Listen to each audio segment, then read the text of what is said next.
Hello and welcome to Murder Chronicles.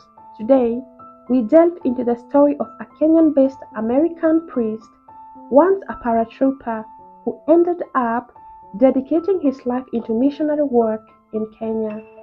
In discussing the complexities and details of crime cases, we must first express our deepest condolence to the victims and their families.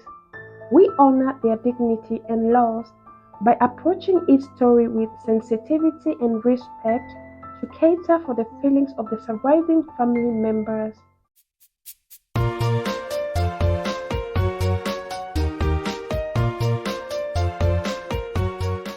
On the Morindat junction along the Nakuru-Naivasha highway stands a memorial cross by the edge of the road. It is a stark reminder of the very spot where Father Kaiser was found murdered 24 years ago. On August 23rd, year 2000, Kaiser was shot in the back of the head at close range with a shotgun. The body of the former paratrooper was found at around 6 a.m. the next day beneath two acacia trees by a butcher named George. Magari karibu tatu hivi. Moja ilikuwa imeingia kwa mtaro na double cab ya white. Tukadhania ni accident imetendeka. Tukajaribu kusimama na ile lori yetu ya posta. Kumbe moja ile walikuwa wamesimama ilikuwa ya polisi. Wakatuambia msisimame, endeni haraka. His pickup truck appeared to have been driven into a ditch. At the front side to the vehicle, one could easily spot that they rammed into something, or the pickup had been rammed into before coming to a stop. There were broken windows. He was not inside, apart from a graceful rosary that rested against the dashboard. It was suspected that the impact of the accident threw him out of the pickup truck, but after observing the scene closely, people started making allegations that he had been murdered elsewhere and his body moved to the scene. Hata wakatuonyesha gari ingine ilikuwa imepigwa risasi. Tukaogopa na tukaendelea na tukaenda safari. Nyuma ndio tukasikia kwamba kumbe ilikuwa ni ya Father Kaiser. Ndio alikuwa amepigwa risasi hapo. He was carrying documents he intended to present to a Kiwumi commission. He was also to testify against the Moi government before the International Criminal Court in The Hague in 3 weeks. The first police officers on the scene thought he had been murdered. The public, as well as the Catholic believers, protested peacefully across the streets. They believed that even if it takes a decade, they hold on to the hope of knowing the people behind his killing. Some senior government officials spoke publicly about how human activists were being threatened for their work of standing up for people's justice. It can't be wayward robbers. Father Kaiser is not walking around with a lot of money. There has been a spate of instances of intimidation, threats, and harassment of human rights defenders. They are a political matter, but it's turned out to be a great matter in this country, by standing up and speaking for people. There were theories that had surfaced, claiming that the priest had committed suicide, but the greatest question remained, why would he have done it? The matter brought countless questions among the Kenyan people, but finally would have the same answer, that his death could only be traced at Rift Valley. John Anthony Kaiser was born in Parham, Minnesota, USA. He attended St. John's Preparatory School and St. John's University in Collegeville, Minnesota, for 2 years before he joined the Army in 1954. He was a paratrooper and advanced to the rank of sergeant. He graduated from St. Louis University in 1960 with a bachelor's in English literature. While in St. Louis, he joined the Knights of Columbus. From here, he went to St. Joseph Seminary in Mill Hill, England, where he studied from 1960 to 1964.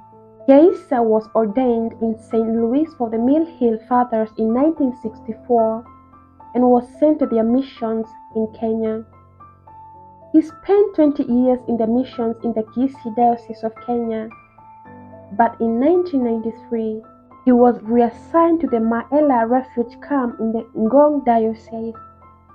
Refugees fled to the camp as a result of tribal violence, armed gangs driving them from their homes and then torching the buildings. Kaiser and others thought the government was fomenting the violence as part of a land grab. Amid international attention, on Christmas Eve 1994, the camp was closed and the refugees were forcibly resettled. Kaiser protested the closing, but he was arrested, beaten, and released into the bush. Following these events, Kaiser was reassigned to preach to the more distant Maasai at the Longorian parish. In 1998, at great personal risk, Kaiser testified before the Akiwomi Commission, investigating the cause of the violence and the closing of the camp. In public, sworn testimony, Kaiser fingered prominent cabinet ministers in the incumbent government, including Julius Senkoli as well as then President Daniel Arap Moi. His testimony was sadly overturned. What else was expected if the same government is the same one that controlled the judiciary, and sadly by then, the judicial system had not gained its independence. The report of the commission was released on October 18, 2002. It confirmed the charges made by Kaiser, indicted senior officials, and accused senior officials of giving inflammatory speeches and in some cases financing persons responsible for the violence. Kaiser had also helped 2 schoolgirls in summer 1999. The girls claimed they had been raped by Julius Senkoli, cabinet minister in the Moi government. Senkoli is alleged to have offered money for an abortion, but the girl, a 14-year-old named Florence, decided to keep her baby. Kaiser put the girls in touch with the Kenya Federation of Women Lawyers, FIJA Kenya. The attorneys submitted the evidence to the government, but Senkoli was never charged. Instead, police stormed the building where the girls were hiding. In November 1999, the Kenyan government tried to deport Kaiser, claiming that his work permit had expired. Kaiser briefly went into hiding in Kisii before he was granted a new work permit, but only after intervention by the U.S. Ambassador John Kaiser and Bishop Colin Davis of Ngong. In March 2000, the Independent Law Society of Kenya presented Kaiser with its annual Human Rights Award for his public testimony before the Akiwomi Commission and his support of the 2 girls. They called him a study in courage, determination, and sacrifice on behalf of the weak, oppressed, and downtrodden. Kaiser knew of the dangers of speaking out in Kenya and of a fate which had befallen many others. In a book about his experiences at the Maela camp, he wrote a warning.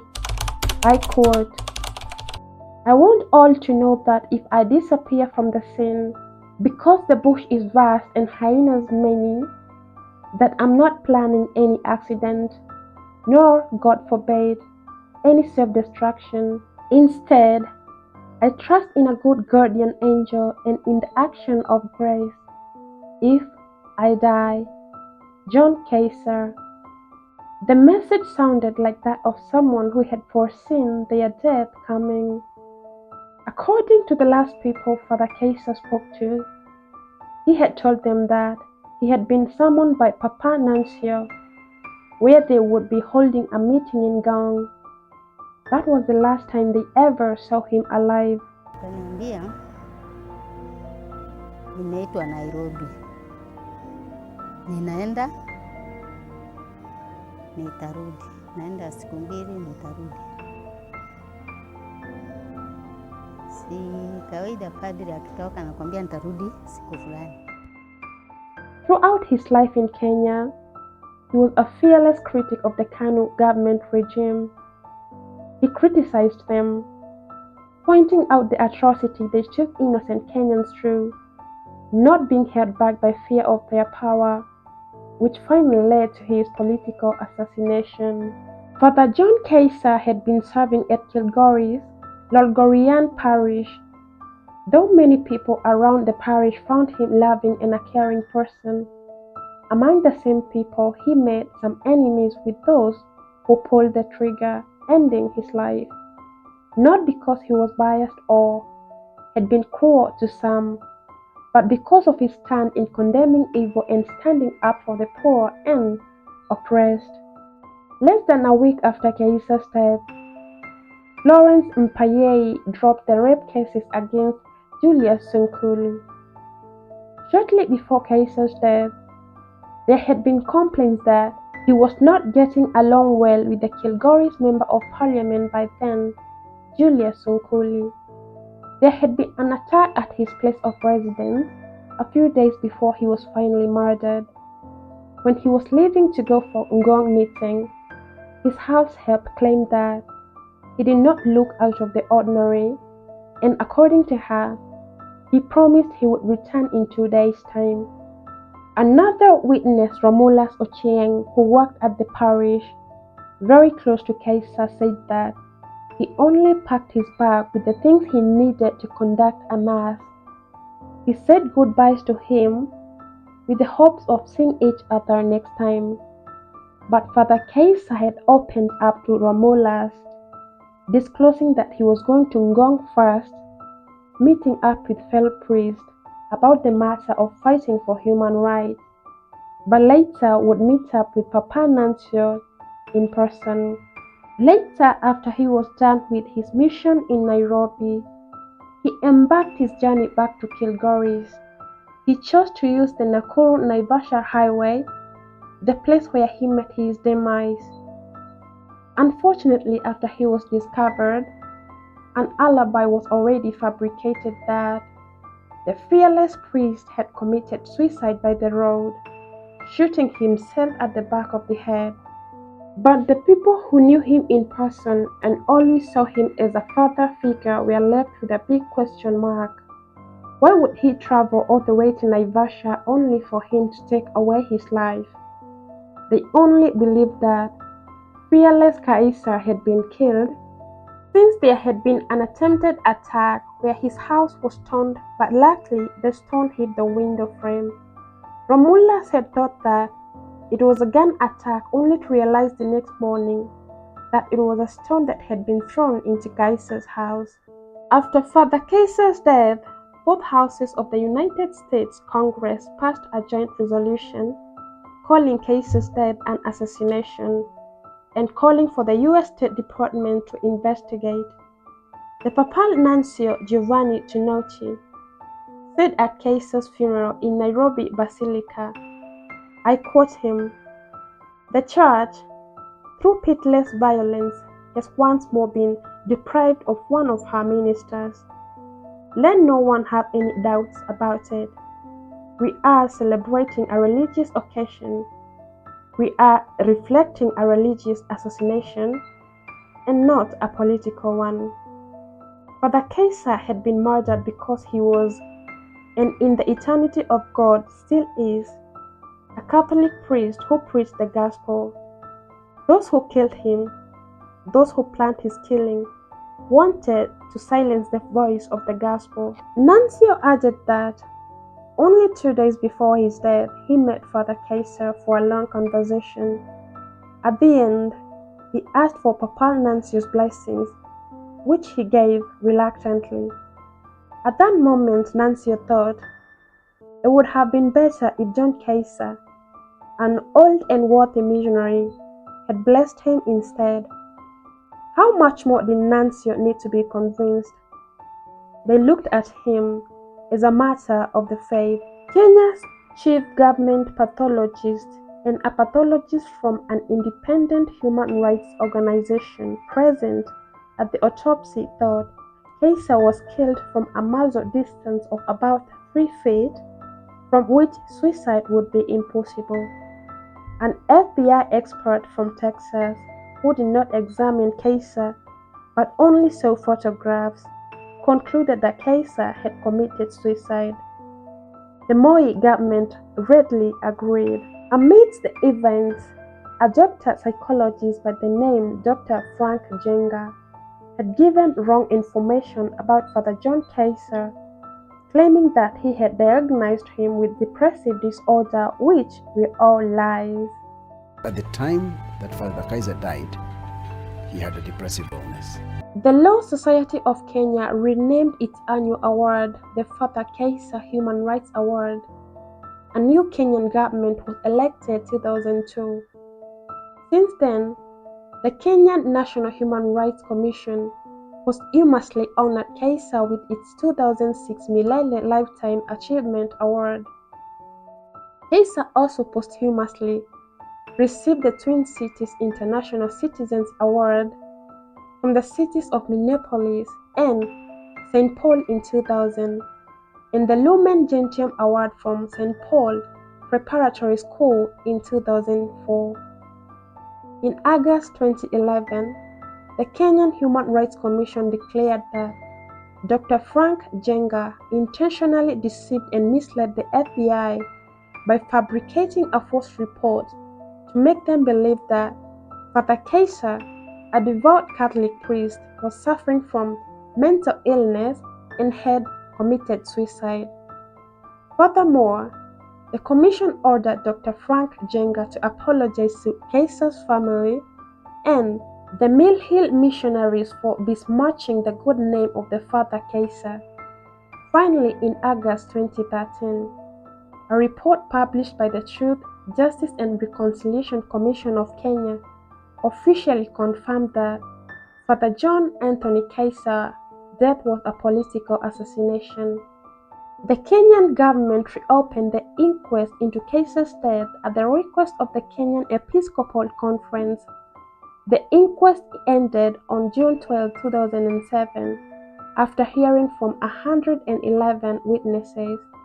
The presiding magistrate Maureen Odero said on August 1, 2007, that Kaiser was murdered. She ruled that the suicide theory was based on a preconceived notion, but stated that she could not, on the basis of evidence tabled before her in the inquest, point out with certainty who the priest killers were. Father John Anthony Kaiser was an outstanding man of God, a genuine shepherd to God's sheep. May his soul rest in eternal peace.